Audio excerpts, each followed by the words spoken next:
نن تاسو ته معلومات دی چې دلته د صوبایي حکومت او د صوفي محمد ترمنځ د صلحې یو تړون یو لوزنامه لاسلیک شوې ده. د دې نه علاوه صوبایي حکومت په ملکن ډویژن کې د شریعت نافذولو وعده هم کړې ده او صوفي محمد چې کومه وعده کړې وه چې دی به فضل الله ته ورځي او هغوی سره به د صلحې دپاره د امن دپاره خبرې کوي. نو دغه لړ کې نن د ګراسي ګراوند نه یو لوی کاروان چې د صلحې کوم دی هغه د صوفي محمد په مشرۍ کې اول مټې ته او د مټې نه بیا خوځخېلې او چې اوس هغه په ولی آباد کې پنډ شوی دی دیره دی هلته په یو مدرسه کې او یو کمیټي لیږلې ده یو غونډه لیږلې ده فضل الله ته د صلحې د خبرو لړ کې. په دې ټولو موضوعاتو به مونږ خبرې کوو. دې وخت کې مونږ سره یو داسې مشر موجود دی چې په سوات کې کله کورونه ورانېدل، چې په سوات کې کله بمبارۍ کېدې، چې په سوات کې کله د طالبانو واکو او په کوڅو کې په چوکونو کې بېګناه خلک علالیدل او د دیزي منتخب شوو نمایندګانو چې دلته ورته خلکو 50,000 40,000 شپېته زره ووټونه ورکړي وو، خلکو خپل اعتماد ورکړی وو، هغه د دیز نه تلي او دغه خلک یې همداسې پرېښي وو. خو یو نوم داسې و چې هغه تر اخره پورې د دې خپلو خلکو سره پاتې شو او دلته د مرګ غوندې حالات یې قبول کړه خو د سوات نه وتو ته یې زړه ښه نه کړه او دغه نوم دی د افضل خان لالا. افضل خان لالا دی مونږ سره موجود دی. افضل خان لالا په دې خپل پروګرام کې تاسو ته هرکلی وایم. آباد اوسې زلمه او تا ته زه خوش آمدید ورکلی درته وایم چې دلته راغلی. افضل خان لالا لکه څنګه چې تاسو ته معلومات دی چې صوبایي حکومت په سوات کې په ملکن ډویژن کې د شریعت نافذولو هغه لوز کړی دی او د صلحې او د امن یو لوزنامه یې هم لاسلیک کړې ده. د دې امکاناتو ته څنګه ګورئ، د دې مستقبل ته څنګه ګورئ؟ ولې چې بعض خلک دا نظر لري چې مخکې هم داسې د صلحې لوزنامې شوې وې طالبانو سره خو هغه کامیابې نه شوې. دا ځل خلک ډېر زیات خوشبینه دي، ډېر زیات هیلې او امیدونه لري چې دا ځل امکان لري کامیابې شي. د دې امکاناتو وجه څه کیدی شي او تاسو ته خپله د دې څه امکانات ښکاري؟ أعوذ بالله من الشيطان الرجيم بسم الله الرحمن الرحيم. شنواري چې د کوم څنګه خبر وکړه هغه معاهده چې کوم دی نو هغه د سوات د طالبانو سره شوه. هغه معاهده وه دا موجوده چې کوم څه دی دا معاهده نه ده، دا فریقین په دې باندې رضا شوي دي چې دلته کې به چې کوم مروجه قوانین دي د هغې قوانینو په ځای باندې به نظام عدل راولي. د دې شروع د آفتاب شیرپا په وخت کې په 1994 کې شوی وه او بیا په 1999 کې په دې کې 70 ترمیمونه هم شوي وو.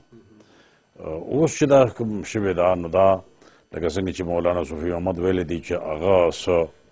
نکات پیش کړي وو هغه هم پکې چې کوم دی نو هغې نن په اخبار کې د مولانا صوفي محمد بیان دی چې هغه منوعاً هغې اخیستي دي او لہذا موږ چې کوم دی نو دا وایو چې اوس دغه نظام باید چې راشي او د هغه نظام چونکې به د دې سره تړلی دی چې دلته کې هغه عدالتونه قایم شي چې هغه په دغه نظام تحت چې کوم دی نو فیصلې کوي او هغه عدالتونو قیام چې کوم دی نو د امن سره مربوط دی چې امن نه عدالتونه به څنګه راځي. نو د دغې وجې نه چې کوم دی نو پرون مولانا صوفي محمد دلته کې راغلی دی سوات ته شپې چې کوم دی نو منګوره کې په تبلیغي مرکز کې وه. نن چې کوم دی نو مټې ته راغی او بیا تاسو څنګه ووایې چې د خوځخېلې په لور باندې الاباد ته تللی دی هلته کې دی. نو دا چې کوم دی باید چې په دې موجوده وخت کې څوک دا دغه وکوي چې که دا به دلته کې چې دا قایم شي نو دا به نور پاکستان کې هم دا مطالبه وي چې هلته کې دې هم داسې قانون نافظ شي. نو د دې دغه ځکه نه راځي زما په خیال باندې چې په پاکستان کې چې نورې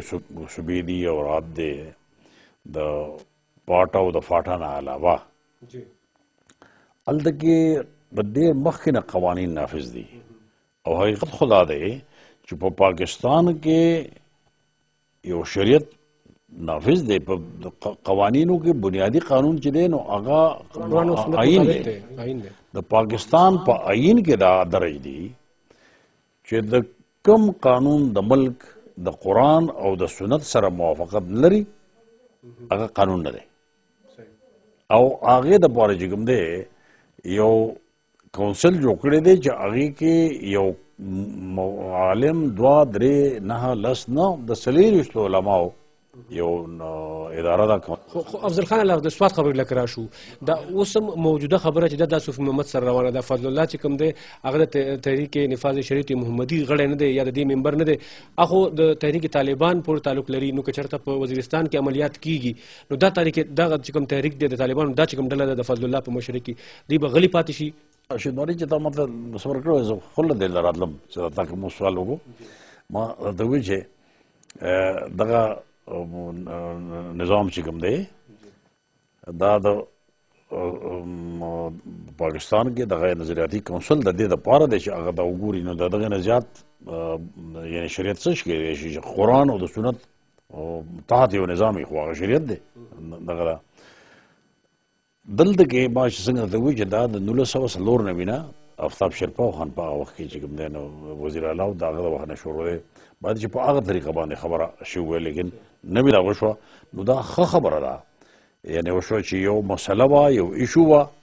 هغه ایشو چې کوم دی نو په دې دستخط باندې سرته ورسېده دا یو ښه خبره ده او شریعت چې کوم دی داسې مسلمان به څوک وي چې هغه به وي مسلمان خو شریعت به نه مني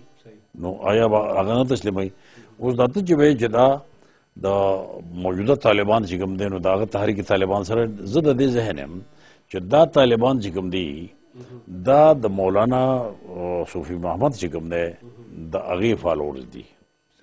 فرق پکې دا راغلی دی چې مولانا صوفي محمد چې کوم دی نو دا د یو تحریک چلاو د هغې دپاره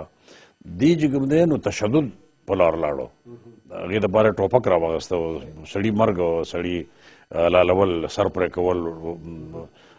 سکول الوزول اسپتال الوزول پول الوزول په دې لار باندې چې کوم دی نه لاړ لیکن بنیادي طور زما په نسبت باندې دا د مولانا صوفي محمد چې کوم دی فالوورز دي. اوس به دا فیصله چې هغه دلته راغی چې تا کوم خبره وکړه چې آیا دی د هغې طالبانو چې کوم دی د بیت الله مسعود سره تړلي دي دا به ځي دا به اوس دا فیصله کېږي چې آیا دی د مولانا صوفي محمد فیصله چې دی هغه معتقدین دي او د هغه لار باندې ځي که نه د بیت الله مسعود په لار باندې ځي.